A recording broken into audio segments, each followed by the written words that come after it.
मध्य प्रदेश के 19 नगरीय निकायों में अध्यक्ष भाजपा या कांग्रेस के समर्थित में से किसका अध्यक्ष बनेगा, इसका फैसला आज आ जाएगा।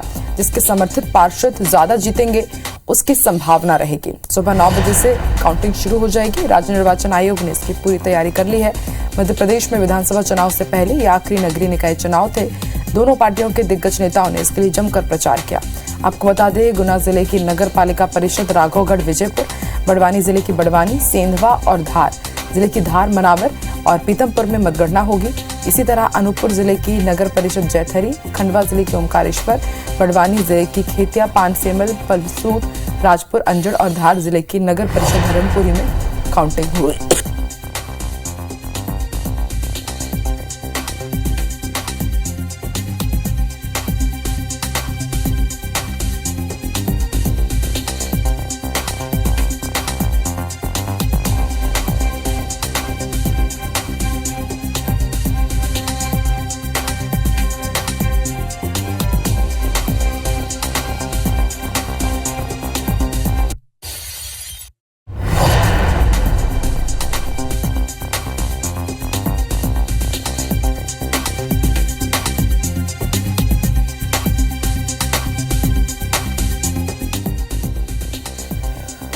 से होगा, आज इसका फैसला आ जाएगा। जिसके समर्थित पार्षद ज्यादा जीतेंगे उसकी संभावना रहेगी।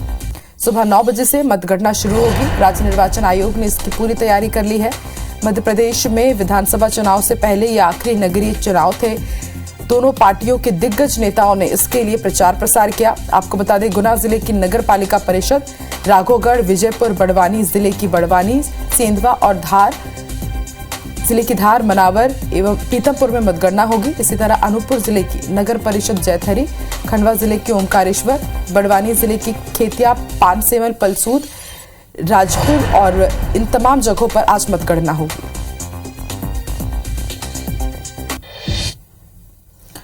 और ज्यादा जानकारी के लिए रुक कर लेते हैं खंडवा का हमारे सहयोगी प्रतीक जुड़ चुके हैं ज्यादा जानकारी के साथ। अब प्रतीक, आज खंडवा के भी अलग अलग नगरीय निकायों में काउंटिंग होने जा रही है। निर्वाचन आयोग की तरफ से किस तरह की तैयारी और इसके हिसाब अलग अलग पार्टीज ने भी अपनी खास तैयारियां की होगी? बिल्कुल, मैं आपको बता दूं कि ओमकारेश्वर नगर परिषद के चुनाव का आज रिजल्ट जो है वो आना है, जिसको लेकर के निर्वाचन आयोग ने पूरी तैयारियां अपनी जो है वो कर ली हैं। और उसके बाद में काउंटिंग को लेकर के एक व्यवस्था जो होती है वो यहाँ पर मुख्य रूप से बना ली गई है। ये काउंटिंग जो है वो पूरी सुरक्षा के साथ में और पूरे एहतियात के साथ में की जाएगी, जिसके लिए जो मतगणना स्थल है वहां पर बैरिकेटिंग जो है वो कर दी गई है। बाकायदा परिचय पत्र चेक होने के बाद में ही जो है वो लोगों को अंदर जाने दिया जा रहा है। इसके साथ में मतगणना स्थल पर बैठने वाले राजनीतिक दलों के जो कार्यकर्ता हैं उनका विशेष रूप से यहाँ पर परिचय पत्र जो है वो चेक किया जा रहा है। उसके बाद ही वे लोग अंदर प्रवेश कर पाएंगे। यह माना जा रहा है कि यह काउंटिंग जो है वो प्रथम चरण के बाद में बहुत कुछ स्थितियां जो है वो चुनाव को लेकर के स्पष्ट हो पाएगी। जी, अब प्रतीक, आपसे ये भी समझना चाहेंगे कि किसका दबदबा रहा है, कौन से प्रमुख मुद्दे रहे जिसके बेसिस पर यहाँ की जनता ने मतदान किया, और अब आपको क्या लगता है किसका पलड़ा भारी हो सकता है आज? बिल्कुल, मैं आपको बता दूं कि जिस तरीके से हम सभी ने देखा कि जनता के लिए महत्वपूर्ण मुद्दे जो है कहीं ना कहीं वो बिजली, पानी और सड़क होते हैं, लेकिन चुनावों का जो कलेवर है और जनता की जो मांग है उसमें थोड़ा परिवर्तन आया है। अब लोग शिक्षा, स्वास्थ्य और रोजगार पर भी ध्यान देने लग गए हैं और यह भी अब उनकी अनिवार्य मांगे हो गई हैं। और इस चुनाव में महत्वपूर्ण रूप से यह देखने में आया कि लोगों ने शिक्षा, स्वास्थ्य और रोजगार जैसे महत्वपूर्ण मुद्दों को ध्यान में रखा।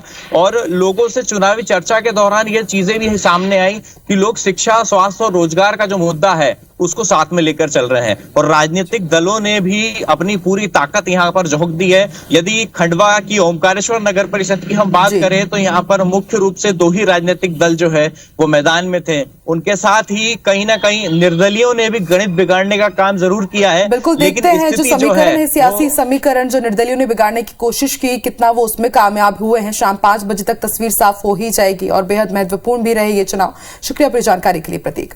चलिए आगे बढ़ते हैं, बात कर लेते हैं एमपी कांग्रेस की। मध्य प्रदेश कांग्रेस की नई कार्यकारिणी घोषित कर दी गई है और इसमें 50 नए उपाध्यक्ष बनाए गए हैं, 105 प्रदेश सचिव बनाए गए हैं। बदले कई जो जिलाध्यक्ष हैं उन्हें भी बदला गया है। अरविंद बागड़ी को इंदौर शहर अध्यक्ष बनाया गया है। वरिष्ठ नेता माणक अग्रवाल की अब पीसीसी में वापसी हुई है। माणक अग्रवाल प्रदेश उपाध्यक्ष बनाए गए हैं।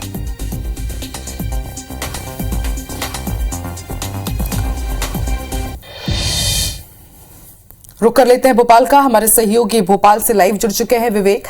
विवेक, कांग्रेस की एक बड़ी कार्यकारिणी घोषित की गई है, कई बड़े बदलाव भी इसमें देखने को मिले। चुनावी साल है, इससे पहले क्या मायने इतने बड़े फेरबदल के?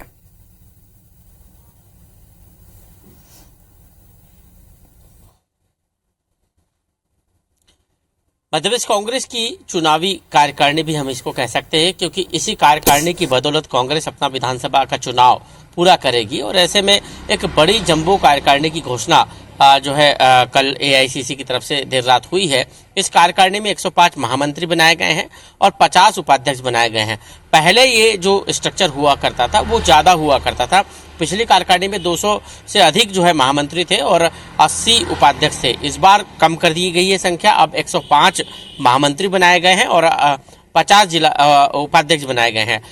कई जिले ऐसे हैं जिनके जिलाध्यक्ष भी बदले गए, जहां पर जिलाध्यक्ष के पद रिक्त थे उनको भरा गया है और कई ऐसे जिलाध्यक्ष जो निष्क्रिय थे उनको हटा दिया गया है। इस कार्यकारिणी से एक बात तो साबित हो गई है कि कमलनाथ सबसे पावरफुल नेता मध्य प्रदेश में हैं और उनके इर्द गिर्द कोई भी नहीं है, क्योंकि पिछली कार्यकारिणी में 4 कार्यकारी अध्यक्ष भी हुआ करते थे।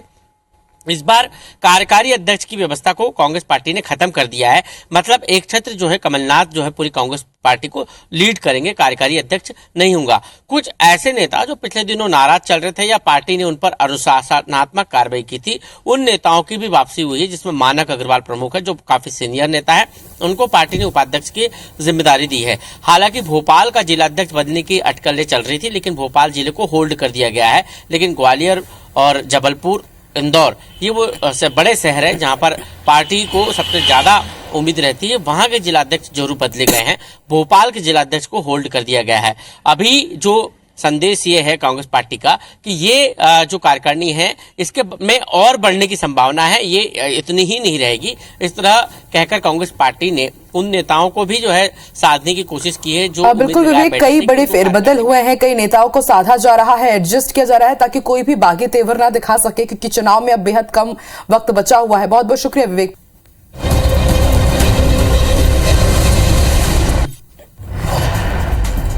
मध्य प्रदेश के 19 नगरीय निकायों में मतगणना शुरू हो चुकी है। गुना जिले की नगर पालिका परिषद, राघोगढ़, विजयपुर, बड़वानी जिले की बड़वानी, सेंधवा और धार, मनावर और पीथमपुर में मतगणना हो रही है। इसी तरह अनूपपुर जिले की नगर परिषद जैथरी, खंडवा जिले के ओमकारेश्वर, बड़वानी जिले की खेतिया, पानसेमल, पलसूद, राजपुर, अंजड़ और धार जिले की नगर परिषद धर्मपुरी, धामनोद, कुक्षी, राजगढ़, सरदारपुर और डही में भी काउंटिंग शुरू हो चुकी है।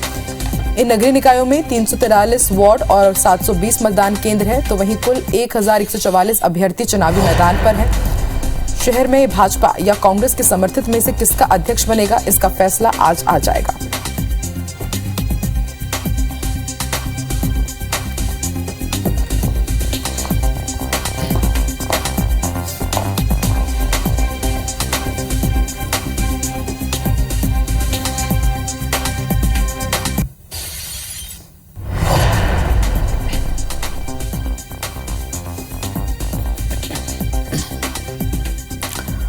तो 19 नगरीय निकायों के लिए मतगणना की शुरू हो चुकी है। सुबह के 9 बज चुके हैं और 9 बजे का ही टाइम फिक्स किया गया था। 3 सहयोगी जुड़ चुके हैं हमारे साथ। अनूपपुर से रामभुवन जुड़ चुके हैं, खंडवा से हमें जानकारी देंगे प्रतीक और बड़वानी से ओवैस शेख जुड़ चुके हैं। सबसे पहले रुक कर लेते हैं प्रतीक का। प्रतीक, काउंटिंग शुरू हो चुकी है क्या और किस तरह की तैयारी निर्वाचन आयोग की, प्रशासन की? जी बिल्कुल, मैं आपको बता दूं कि मतगणना को लेकर के प्रशासन ने अपनी तैयारियां जो हैं वो कल ही पूरी कर ली थी। मतगणना स्थल पर सुरक्षा के पुख्ता इंतजाम जो हैं वो किए गए हैं और मतगणना करने के दौरान जो राजनीतिक दलों के प्रतिनिधि वहां पर बैठते हैं उनको लेकर भी यहां पर निर्वाचन विभाग के द्वारा लगातार जो है सावधानियां बरती जा रही हैं। परिचय पत्र चेक करने के बाद में ही सभी को यहाँ पर एंट्री दी जा रही है और यह माना जा रहा है कि मतगणना शुरू होने के लगभग आधे से 1 घंटे के भीतर रुझान जो है वो कहीं ना कहीं स्पष्ट हो जाएंगे। जी ठीक है प्रतीक, आप बने रहिए हमारे साथ। रुक कर लेते हैं बड़वानी का ओवैस भी जुड़े हैं। ओवैस, आपको क्या लगता है सियासी समीकरणों की अगर बात की जाए तो सीधा मुकाबला कांग्रेस और बीजेपी का, या फिर आज जो निर्दलीय हैं या जो बाकी कैंडिडेट हैं वो भी यहाँ पर कुछ अलग ही सरप्राइज फैक्टर लेकर के आएंगे सामने? जी हाँ, देखिए बताना चाहूंगा कि बड़वानी जिले में बात करें तो सीधा मुकाबला भाजपा और कांग्रेस में देखने को मिल रहा है, लेकिन जो बागी फैक्टर है, जो निर्दलीय उम्मीदवार है, अधिकतर जो कांग्रेस या भाजपा से बागी होकर चुनाव लड़ रहे हैं, ये दोनों पार्टियों के समीकरण बिगाड़ सकते हैं। बड़वानी जिले में 7 स्थानों पर नगरीय निकाय चुनाव की मतगणना आज होनी है। आप बताना चाहूंगा कि 1,55,937 मतदाता बड़वानी जिले में थे, जिसमें से 1,10,288 मतदाताओं ने अपने मत का उपयोग कर 123 पार्षदों का चुनाव कराया। लेकिन यहाँ पर अब जो बागी उम्मीदवार हैं, दोनों ही पार्टी के समीकरण बिगाड़ सकते हैं। जी ठीक है, आप बने रहिए ओवैस। राम भुवन के पास चलते हैं, अनूपपुर से जुड़े हुए हैं। राम भुवन, अगर अनूपपुर की बात की जाए तो आदिवासी बाहुल्य क्षेत्र और आदिवासियों को कहा जा रहा है कि वही इस बार के किंग मेकर होंगे। ऐसे में यहाँ का जो रिजल्ट आएगा, कहना गलत नहीं होगा कि विधानसभा चुनाव में जरूर उसका असर भी देखने को मिलेगा। अभी वहां पर किस तरह की स्थिति है? काउंटिंग शुरू हो चुकी है क्या? सियासी समीकरण आप किस तरह से देख रहे हैं?